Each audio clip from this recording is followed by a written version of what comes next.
کامل شریعت ہے عین فطرت اور نرم خوب بہر انسان، اسلام ہے دین آسان۔ بسم اللہ الرحمن الرحیم۔ ناظرین، ہم یہ پروگرام آپ کی خدمت میں پیش کر رہے ہیں۔ پروگرام کا نام ہم نے دین آسان رکھا ہے۔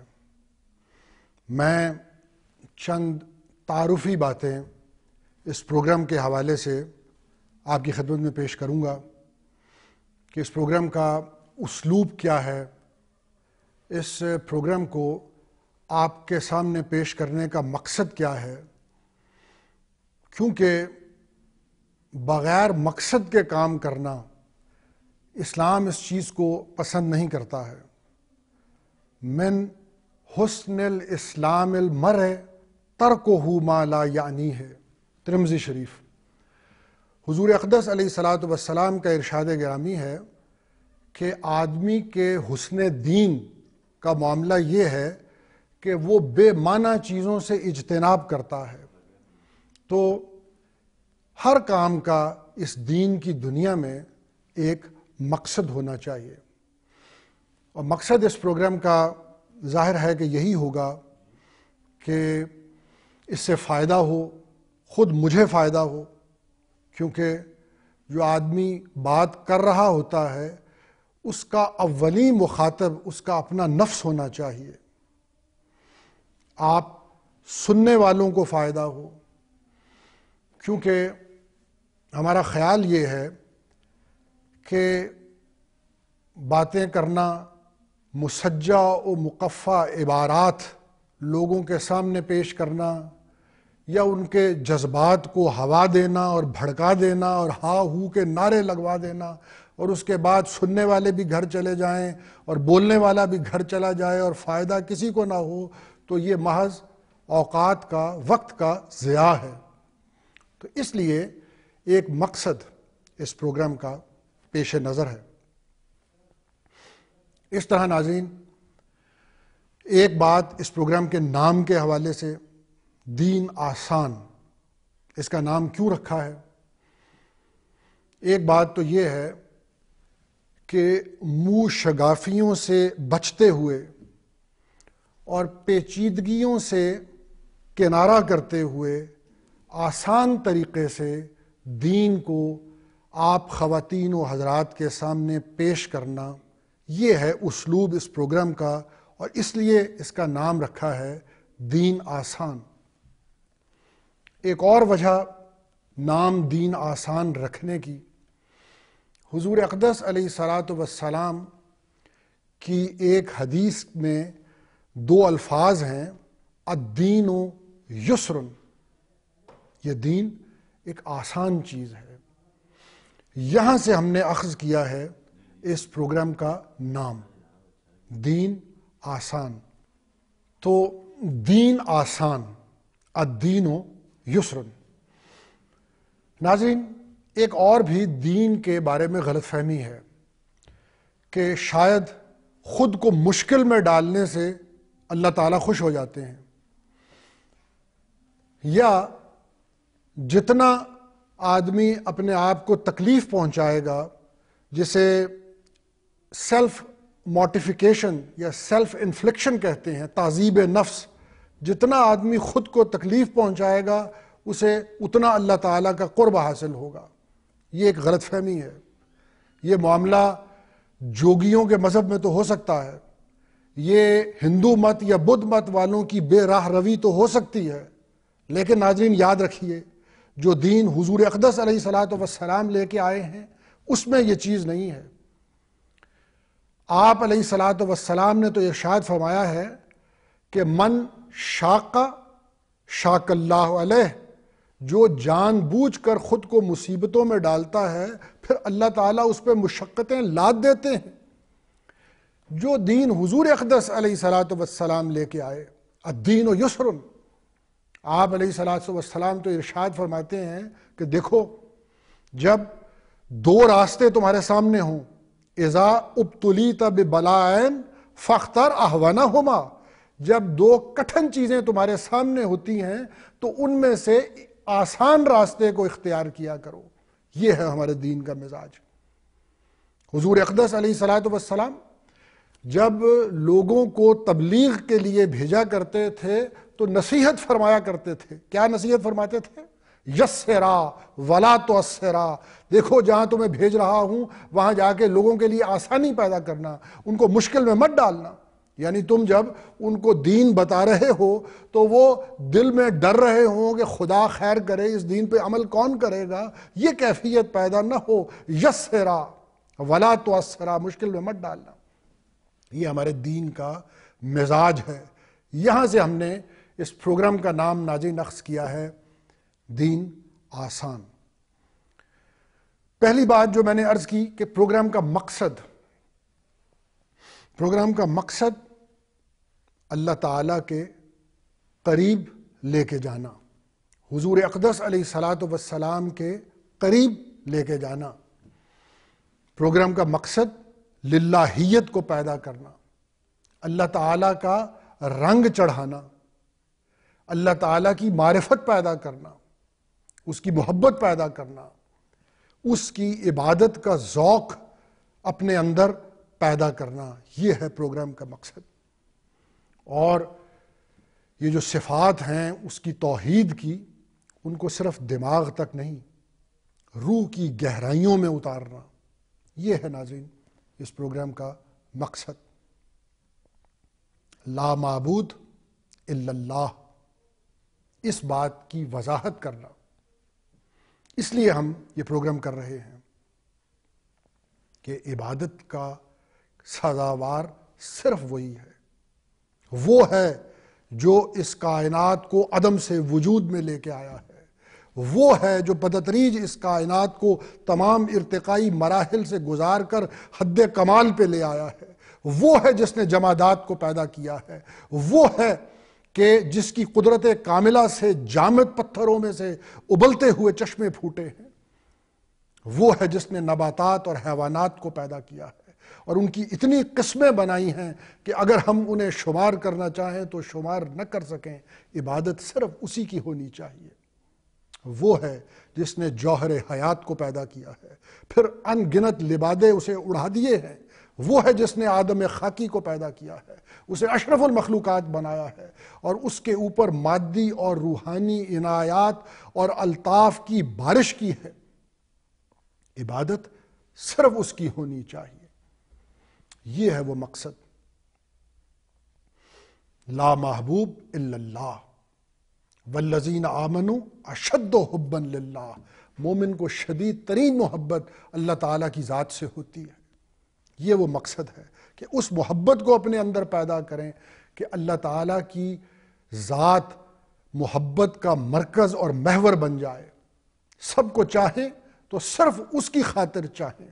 یہ اس پروگرام کا مقصد ہے ناظرین. اور اس بات کا یقین کہ اس پوری کائنات میں تصرف کرنے والا اس کے سوا کوئی نہیں ہے. کوئی نہیں ہے جو نفع و ضرر کا مالک ہو. یہ محض اس کی ذات ہے جو نفع و ضرر کی مالک ہے. دنیا بھر کے انسان مل کے اگر چاہیں کہ تمہیں کوئی فائدہ پہنچا سکیں اور اس کی مشیت نہ ہو تو رتی بھر فائدہ کوئی نہیں پہنچا سکتا ہے. اور اگر دنیا بھر کے انسان مل کے یہ چاہیں کہ کوئی نقصان پہنچا سکیں اور اس کی مرضی نہ ہو تو ذرہ بھر ضرر کوئی نہیں پہنچا سکتا ہے. اس بات کا یقین ہونا یہ ہے اس پروگرام کا مقصد کہ اللہ تعالیٰ کی صفات کی معرفت پیدا کی جائے. جب نفع و ضرر کا مالک وہ ہے تو پھر خوف بھی اسی کا ہونا چاہیے. پھر غیر کا خوف جی میں کیوں ہو؟ جب نفع و ضرر کا مالک وہ ہے تو پھر تمنا بھی اسی سے ہونی چاہیے. پھر خواہشات کا رخ کسی اور کی طرف کیوں ہو؟ ناظرین، میں اس پروگرام کے خد و خال عرض کر رہا ہوں. اس پروگرام کو شروع ہم نے کس خیال سے کیا ہے، میں وہ خیال آپ کی خدمت میں پیش کر رہا ہوں. ایک مختصر سا وقفہ لیتے ہیں، باقی بات میں وقفے کے بعد آپ کی خدمت میں پیش کروں گا. اسلام ہے دین آسان. ناظرین، وقفے سے پہلے میں جو یہ نیا پروگرام آپ کی خدمت میں پیش کیا جا رہا ہے اس کے کچھ خد و خال پیش کر رہا تھا، اور میں یہ عرض کر رہا تھا کہ یہ جو دین کی دنیا ہے اس میں بے مقصدیت ایک بری چیز ہے، اور ہم یہ پروگرام بھی ایک مقصد سے آپ کی خدمت میں پیش کر رہے ہیں، اور میں وہ مقاصد آپ کو گنوا رہا تھا کہ اللہ تعالیٰ کے قریب، حضور اقدس علیہ الصلاۃ والسلام کے قریب کرنا یہ اس پروگرام کا مقصد ہے، اللہ تعالیٰ کی صفات کو اجاگر کرنا جو اس کی توحید کی ہیں، یہ اس پروگرام کا ایک مقصد ہے۔ اگلی بات میں آپ کی خدمت میں پیش یہ کروں کہ جوہر دین کا پرچار کرنا یہ اس پروگرام کا انشاءاللہ العزیز ایک بڑا مقصد ہوگا۔ میں اس کی اور وضاحت کرتا ہوں کہ یہ جو دور ہے ناظرین، یہ الحاد اور زندقت کا دور ہے، اور ایک مادیت کا اور غیر اسلامی ثقافت کا ایک سیلاب ہے جو اسلامی ملکوں میں امڈا ہوا ہے اس وقت۔ تو اس دور میں دین کو بغیر کسی تحریف اور تعویل کے پیش کرنا، اس دور میں مسلمانوں کو کسی فروعی مسئلے اور فروعی اختلاف میں نہ الجھانا، یہ اس وقت کا بہت بڑا تقاضا ہے۔ یاد رکھیے کہ اس دور میں اگر ہم لوگوں کو فروعی اختلافات میں الجھا دیں گے تو ہم قوم کو اور دین کو سخت نقصان پہنچائیں گے، کیونکہ حملہ کہاں ہو رہا ہے؟ حملہ گھر کی بنیاد پہ ہو رہا ہے، اور آپ سمجھتے ہیں کہ حملہ اگر بنیاد پہ ہو رہا ہو اور ہم دیواروں کے نقش و نگار پہ جھگڑ رہے ہوں، ہم رنگ و روغن پہ اختلاف برپا کیے بیٹھے ہوں، تو یہ سادگی نہ ہوگی تو اور کیا ہوگا؟ اس وقت جڑ کاٹنے کی کوشش ہو رہی ہے۔ اگر ہم پتوں کی اور ٹہنیوں کی آبیاری میں لگے رہے، یہ کتنی بڑی غفلت ہوگی۔ تو میں نے اس لیے عرض کیا کہ اس پروگرام کا مقصد یہ ہے کہ جوہر دین کا پرچار کیا جائے اور اس کی تبلیغ کی جائے۔ جوہر دین سے میری مراد کیا ہے؟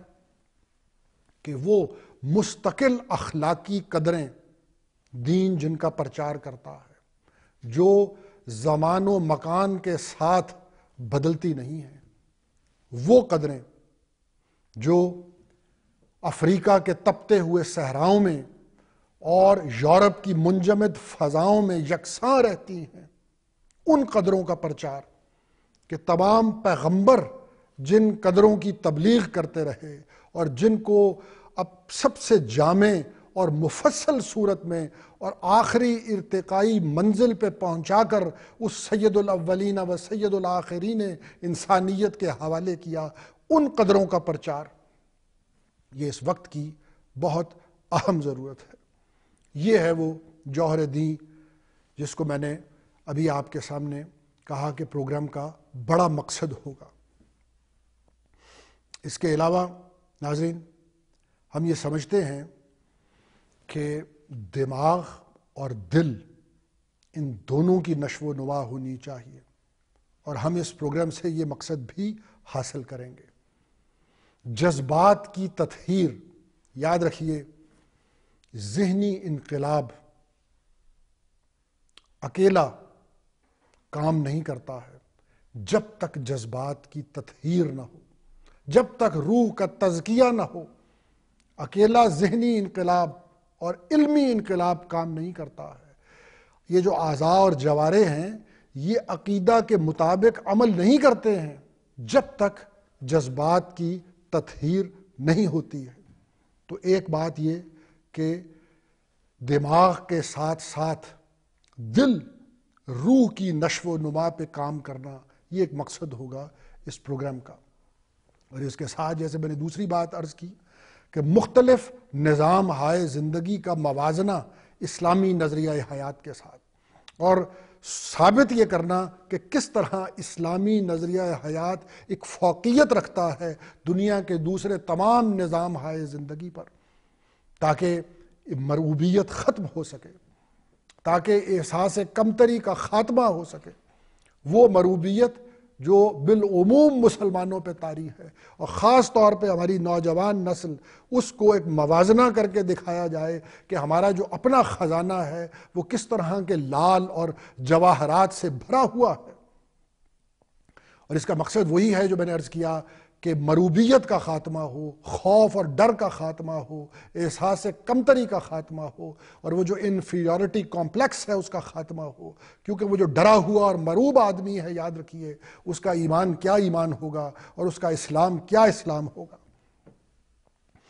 یہی کام حضور اقدس علیہ الصلوۃ والسلام فرمایا کرتے تھے، یزکیکم ویعلمکم الکتاب والحکمہ۔ آپ تزکیہ بھی فرماتے تھے، روح کی نشو و نما بھی کرتے تھے، اور ساتھ